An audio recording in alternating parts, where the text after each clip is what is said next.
నమస్తే. నేను Prabhakar Venavanka. Welcome to PV news. కూర్చుని తింటే కొండలైన కరిగిపోతాయని పెద్దలు చెప్తుంటారు.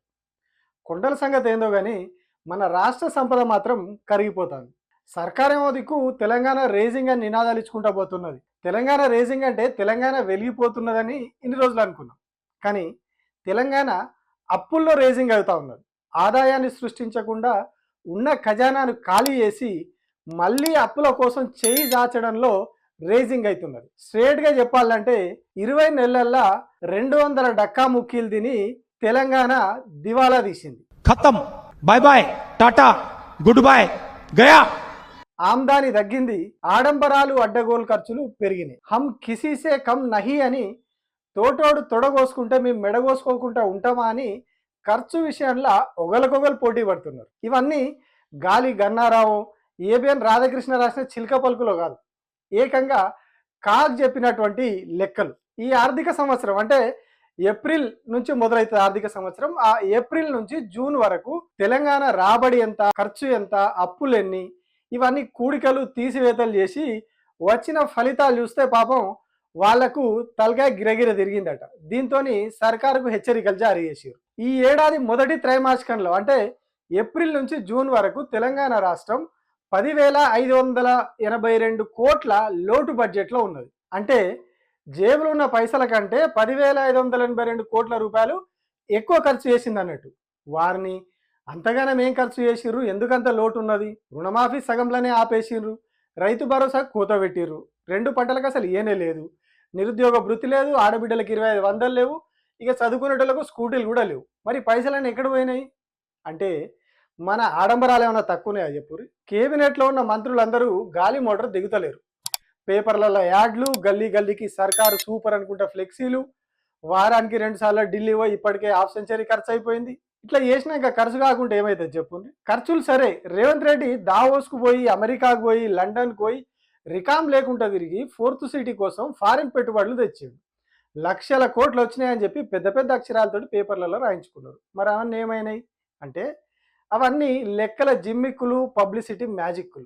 బడ్జెట్ లెక్కలు వేసేటప్పుడు ఎంత ఆమ్దాని వస్తుంది ఏందని ఒక లెక్కలు వేసి పెడతారు. అంటే అందాదా వేసి పెడతారు. ఈ ఏడాదికి ఇంత వస్తుంది, ఇంత ఖర్చు ఉంటుంది, ఇంత మిగులు ఉంటుంది, ఇంత అప్పులు తేవాలని చెప్పి కొన్ని లెక్కలు వేస్తారు. ఈ లెక్కన మొదటి త్రైమాసికంలో సర్కారుకు వచ్చే ఆదాయంలో 2,738 కోట్లు మిగులుతాయని బడ్జెట్లో చెప్పారు. కానీ అది పూర్తిగా రివర్స్ అయిపోయి 3 రేట్లు వెనకకు పోయింది. ముంగటికి కాదు, వెనకకు పోయింది. మొదటి త్రైమాసికంలో అంటే ఏప్రిల్, మే, జూన్ నెలల ఆర్థిక లోటు 20,266 కోట్లు. ఇట్లా మొత్తం ఏడాదిలో 54,009 కోట్ల ఆర్థిక లోటు ఉంటుందని సర్కారు బడ్జెట్ నప్పుడు చెప్పింది. అంటే ఇంత తక్కువ పడతాయి, ఈ ఏడాదికి అన్ని ఖర్చులు పెట్టంగా ఇన్ని కోట్లు తక్కువ పడతాయి అని అప్పుడు వాళ్ళు బడ్జెట్లో చెప్పారు. కానీ మొదటి 3 నెలలలోనే 20,266 కోట్ల రూపాయలు ఇప్పుడు లోటు ఏర్పడ్డది. ఇక రెండో క్వార్టర్ అంటే ఇప్పుడు నడుస్తున్నది, జూలై నుంచి స్టార్ట్ అయింది, ఇప్పుడు నడుస్తూ ఉన్నది. ఇది ముగిసేసరికే దాదాపు 50,000 కోట్ల మార్కును కూడా దాటిపోయే పరిస్థితి ఇప్పుడు కనిపిస్తూ ఉన్నది. ఎందుకంటే బకెట్లో నీళ్ళు అయిపోతున్నాయంటే బావిలోకి వెళ్ళి తోడుకోవాలి. అట్లా కాకుండా బకెట్లో ఉన్నాయన్నీ వాడేసుకుని సైలెంట్గా కూర్చుంటే నీళ్ళు అవిటంతటా వచ్చి బకెట్లో పడి బావిలోంచి నీళ్లు తోడుకోవాల్సిందే. మరి అవి తోడుకోవాలంటే ఏం కావాలి? ఒక తాడు కావాలి, ఒక చిన్న బొక్కెన కావాలి, ఒక గిరక కావాలి. అవి కూడా ఇష్టం వచ్చినట్టు ఉంటే నడవది. అవి కూడా చక్కగా ఉంటేనే ఆ బావిలోకి వెళ్ళి నీళ్లు బయటకు వస్తాయి, వాటిని మనం దేనికన్నా వాడుకోగలుగుతాం. కానీ ఇక్కడ తాడు, గిరక, బొక్కెన అన్నీ కూడా ఖరాబ్ అయిపోయింది, నీళ్లు తోడుకునే పరిస్థితి లేదు. ఇది నీళ్ల గురించే కాదు, మన రాష్ట్ర ఆర్థిక పరిస్థితి గురించి. సక్రమంగా ఉన్న తాడు, గిరక, బొక్కెన అంటే రెవెన్యూ రాబడి మార్గాలు అన్నట్టు. ఈ మార్గాలన్నిటినీ ఈ కాంగ్రెస్ సర్కారు 20 నెలలలో నిర్వీర్యం చేసి పడేసింది. ఫలితంగా ఈ రంగం లేదు, ఆ రంగం లేదు, అన్నీ కూడా దివాలా తీసి కూర్చున్నాయి. ప్రతి దాంట్లో అదే పరిస్థితి ఉన్నది. ట్యాక్స్ల ఆదాయం నుంచి రిజిస్ట్రేషన్ల ఆదాయం దాకా జిఎస్టీ కూడా కంప్లీట్గా ఉపగూలిపోయినాయి. 1,75,000 కోట్ల ట్యాక్స్ రెవెన్యూ వస్తుందని బడ్జెట్లో చెప్పారు వీళ్ళు. కానీ ఎంత వచ్చింది? 35,720 కోట్లు మాత్రమే వచ్చింది. జిఎస్టీ వసూళ్లు 59,074 కోట్లు వస్తాయని చెప్పారు. కానీ ఇప్పుడు వచ్చింది ఎంత? 12,622 కోట్లు మాత్రమే వచ్చినాయి. ఇక స్టాంపులు, రిజిస్ట్రేషన్ల నుంచి 19,087 కోట్ల ఆదాయం వస్తుందని చెప్పారు.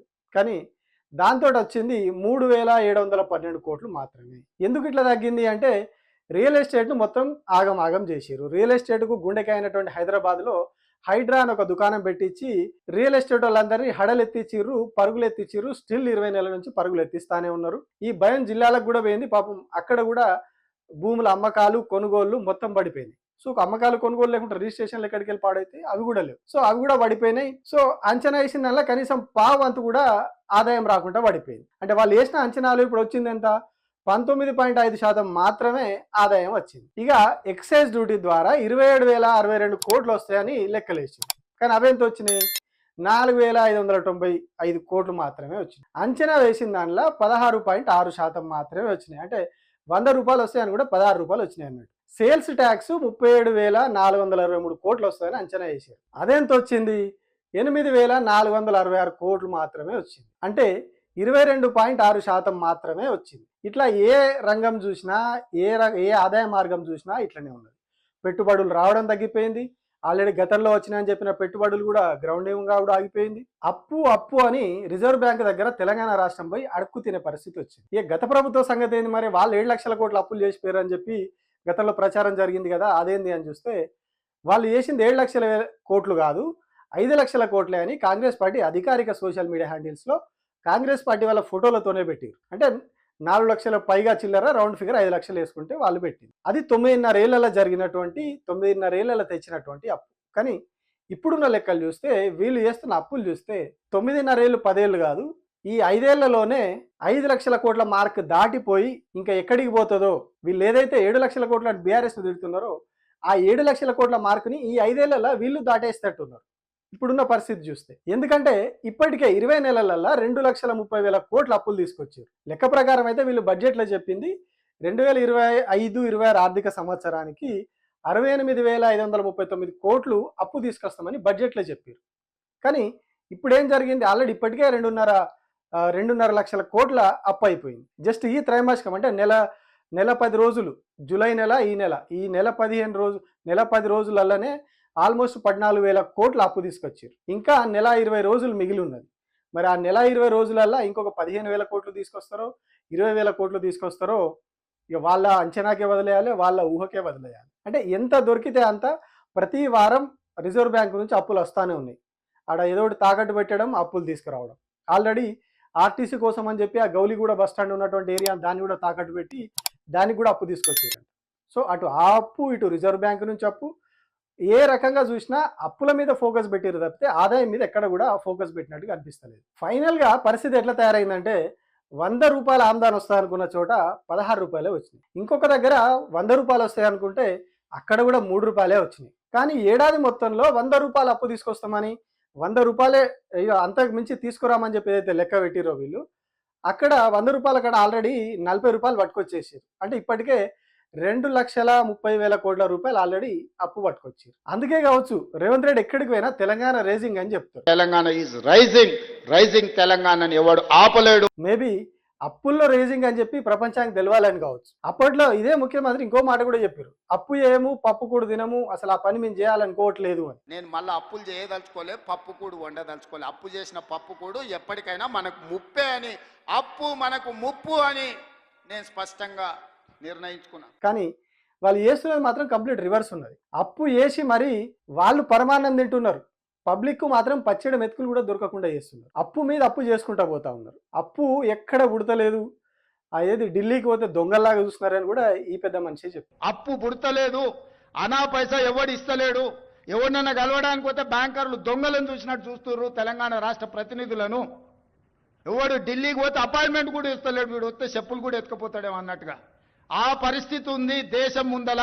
అప్పు పుడితే నేను కూడా ఏదో ఒకటి చేసి తెచ్చిచ్చేటోను, అప్పు పుట్టట్లేదు, ఎవడు బజార్లో నమ్మడం లేదు.